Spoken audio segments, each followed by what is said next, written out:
नमस्कार, मैं हूं आलोक और आप देख रहे हैं सत्यहिंदी.com। आइए नजर डालते हैं अब तक की सुर्खियों पर। लोकसभा चुनाव के लिए बीजेपी गठबंधन के गठित के तहत एनडीए के सहयोगी दलों से सीट बंटवारे पर चर्चा को अंतिम रूप देने में जुट गई है। इसी मुहिम के तहत बीजेपी ने ओडिशा में भी अपनी तैयारियों को लगभग पूरा कर लिया है। इस तैयारियों के तहत ओडिशा की सत्ता में काबिज मुख्यमंत्री नवीन पटनायक के बीजू जनता दल से गठबंधन पर बीजेपी की बात बन गई है। सूत्रों की माने तो बीजेपी और बीजेडी के बीच सीट बंटवारे को लेकर भी बात हो चुकी है।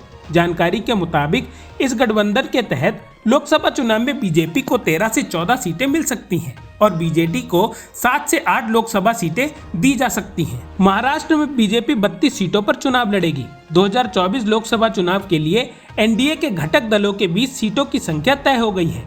केंद्रीय गृह मंत्री अमित शाह के दौरे से पहले मुख्यमंत्री एकनाथ शिंदे की अगुवाई वाली शिवसेना ने 22 सीटों की मांग की थी, तो वहीं अजीत पवार की अगुवाई वाली राष्ट्रवादी कांग्रेस पार्टी ने 18 सीटों पर दावा जताया था। सूत्रों से मिली जानकारी के अनुसार केंद्रीय गृह मंत्री अमित शाह के साथ बैठक के बाद महायुति के घटक दलों में सीट शेयरिंग पर मुहर लग गई है। बीजेपी महाराष्ट्र की 32 सीटों पर चुनाव लड़ेगी। एकनाथ शिंदे की अगुवाई वाली शिवसेना के खाते में 11 और अजीत पवार को 5 सीटें मिली हैं। लोकसभा चुनाव के रण में अब ज्यादा समय नहीं बचा है। ऐसे में राजनीतिक दल चुनावी तैयारियों के तमाम गुड़ा भाग में जुट गए हैं। कांग्रेस पार्टी के नेतृत्व वाले विपक्षी इंडिया गठबंधन में भी उत्तर प्रदेश के बाद सीटों के सबसे बड़े जखीरे रखने वाले महाराष्ट्र को लेकर सीट बंटवारे का फॉर्मूला निकाल लिया गया है। एबीपी न्यूज के सूत्रों के मुताबिक इंडिया गठबंधन के तहत कांग्रेस पार्टी को महाराष्ट्र में 15 सीटें मिलने वाली हैं। वहीं उद्धव ठाकरे गुट की शिवसेना 23 लोकसभा सीटों पर चुनाव ताल ठोकेगी। शरद पवार गुट की राष्ट्रवादी कांग्रेस पार्टी महाराष्ट्र की 10 सीटों पर चुनाव लड़ेगी। राजस्थान में कांग्रेस ने कई लोकसभा चुनावी सीटों पर पूरी तैयारी कर ली है। दिल्ली के स्क्रीनिंग कमेटी की बैठक में उन नामों पर चर्चा होगी। इसके बाद केंद्रीय चुनाव समिति की बैठक के बाद उम्मीदवारों के नामों का ऐलान किया जाएगा। कांग्रेस सूत्रों का कहना है कि इन सीटों पर नाम फाइनल हो गए हैं, जिन पर बस चर्चा होनी और उन्हें केंद्रीय चुनाव समिति फाइनल करेगी।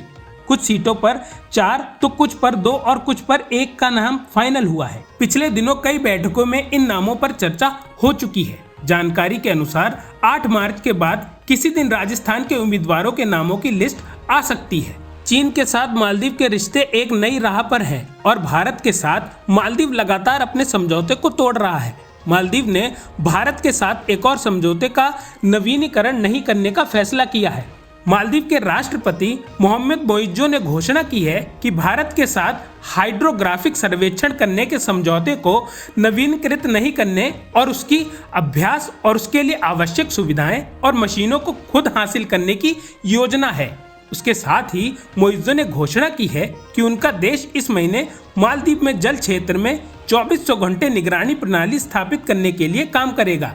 नमामि गंगे के प्रोजेक्ट मैनेजर अभिनव सिंघल के अपहरण, रंगदारी मांगने, धमकाने और आपराधिक साजिश के मामले में विशेष न्यायाधीश शरद कुमार त्रिपाठी की अदालत ने बुधवार को पूर्व सांसद धनंजय सिंह और उनके सहयोगी संतोष विक्रम सिंह को 7-7 साल की सजा का कठोर कारावास दिया है।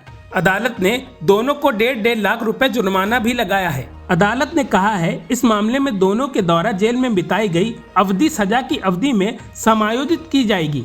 अदालत के आदेश से दोनों को जिला जेल भेज दिया गया है। इसके साथ ही यह भी तय हो गया है कि अब धनंजय सिंह लोकसभा चुनाव नहीं लड़ेंगे। यूपी एसटीएफ ने सिपाही भर्ती परीक्षा में दूसरी पाली का पेपर लीक करने वाले 6 आरोपियों को मेरठ से गिरफ्तार कर लिया है।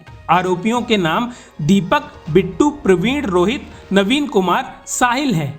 ये एक अभ्यर्थी से पेपर उपलब्ध कराने के लिए 8 से 10 लाख रुपए लेते हैं। एक अन्य आरोपी प्रमोद पाठक को गौतम बुद्ध नगर से गिरफ्तार किया गया है। मद्रास हाईकोर्ट ने सनातन धर्म के लिए दिए गए बयान पर तमिलनाडु के सीएम एमके स्टालिन के बेटे दयानिधि स्टालिन और ए राजा को राहत दी है। हाईकोर्ट ने डीएमके नेताओं के खिलाफ दायर याचिका खारिज कर दी है। सनातन धर्म के लिए उदयनिधि स्टालिन, पीके शेखर बाबू को विधायक और डीएमके सांसद ए राजा को सांसद पद से हटाने की मांग को लेकर याचिका दायर की गई थी। इस याचिका के खिलाफ डीएमके नेताओं ने मद्रास हाईकोर्ट में रिट दायर की थी। इस पर सुनवाई करते हुए हाई कोर्ट की चीफ जस्टिस अनीता सुमंत की बेंच ने डीएमके नेताओं को राहत देते हुए उनके खिलाफ दायर याचिका खारिज कर दी है।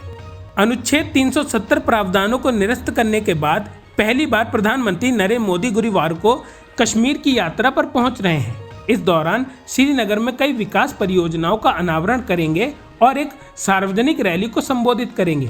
पीएम मोदी श्रीनगर बख्शी स्टेडियम में विकसित भारत विकसित जम्मू कश्मीर कार्यक्रम में भाग लेंगे और केंद्र शासित प्रदेश में कृषि अर्थव्यवस्था को बढ़ावा देने के लिए लगभग 5,000 करोड़ रुपए की पहल का उद्घाटन करेंगे। प्रधानमंत्री नरेंद्र मोदी ने बुधवार को पश्चिम बंगाल में संदेशखाली की महिलाओं से मुलाकात की। इस मौके पर उन्होंने कहा कि पश्चिम बंगाल में महिलाएं गुस्से में हैं और संदेशखाली में शुरू हुआ तूफान केवल द्वीप पर ही नहीं सीमित रहेगा, बल्कि पश्चिम बंगाल के हर कोने तक पहुंचेगा। ममता बनर्जी सरकार पर निशाना साधते हुए प्रधानमंत्री ने कहा कि बंगाल सरकार एक अपराधी को बचाने के लिए अपनी पूरी ताकत लगा रही है। पीएम मोदी ने कहा कि टीएमसी सरकार को अपने अत्याचारी नेता पर भरोसा है, बंगाल की बहन बेटियों पर भरोसा नहीं है। प्रधानमंत्री मोदी के समर्थकों के मोदी का परिवार अभियान के विरोध में विरोधियों द्वारा चलाए जा रहे अभियान पर कार्रवाई की गई है। पीएम मोदी के विरोधियों द्वारा दिल्ली में पोस्टर लगाए जाने के बाद कार्रवाई की गई है। दरअसल दिल्ली पुलिस ने मध्य दिल्ली के कई हिस्सों में लगे भगोड़े कारोबारी नीरव मोदी और विजय माल्या के साथ प्रधानमंत्री मोदी की तस्वीर वाले पोस्टर के संबंध में प्राथमिकी दर्ज की है। रिपोर्ट के अनुसार पोस्टरों पर कैप्शन में था मोदी का असली परिवार और नीचे भारतीय युवा कांग्रेस लिखा हुआ था। संदेशखाली में ईडी के अधिकारियों पर हमले के मुख्य आरोपी और तृणमूल कांग्रेस के नेता शाहजहां शेख की हिरासत को लेकर बंगाल पुलिस और सीबीआई के बीच टकराव ने नया मोड़ ले लिया है। कलकत्ता हाई कोर्ट ने शाहजहां शेख को केंद्रीय एजेंसी को सौंपने के लिए बंगाल पुलिस के लिए एक नई समय सीमा तय कर दी है। जस्टिस हरीश टंडन और जस्टिस हिरण्मय भट्टाचार्य की पीठ ने बंगाल को आज शाम 4:30 बजे तक शाहजहां शेख की हिरासत सीबीआई को सौंपने का आदेश दिया है। डेडलाइन खत्म होने के बाद सीबीआई की टीम शाहजहां शेख की कस्टडी लेने बंगाल पहुंची है। कांग्रेस के पूर्व अध्यक्ष और वरिष्ठ नेता राहुल गांधी आगामी लोकसभा चुनाव में अमेठी से चुनाव मैदान में होंगे। सूत्रों से मिली जानकारी के मुताबिक राहुल गांधी इस बार अमेठी और वायनाड से चुनाव लड़ेंगे। वहीं खबर यह भी आ रही है कि इस लोकसभा चुनाव में प्रियंका गांधी रायबरेली से चुनाव लड़ेंगी। प्रियंका गांधी के लिए यह पहला मौका होगा जब वे लोकसभा चुनाव लड़ रही होंगी। प्रियंका गांधी रायबरेली से चुनाव लड़ने के साथ ही चुनावी राजनीति में आगमन करने जा रही हैं। उत्तराखंड में 18 दिसंबर 2023 से लापता हुई अंकिता भंडारी का शव 24 दिसंबर की सुबह ऋषिकेश की चीला नहर से मिला था।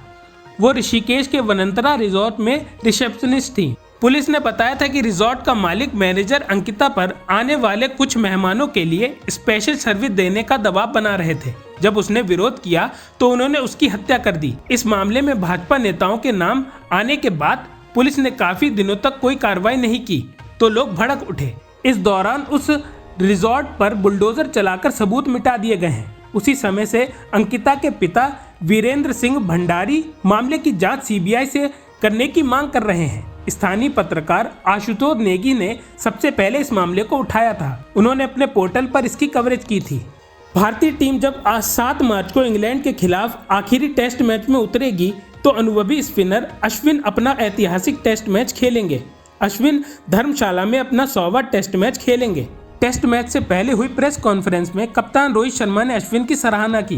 प्रेस कॉन्फ्रेंस के दौरान रोहित शर्मा ने कहा कि किसी भी खिलाड़ी के लिए 100 टेस्ट मैच खेलना बड़ी उपलब्धि है। अब तक की सुर्खियों में बस इतना ही। आगे की खबरों के लिए बने रहिए सत्यहिंदी.com पर।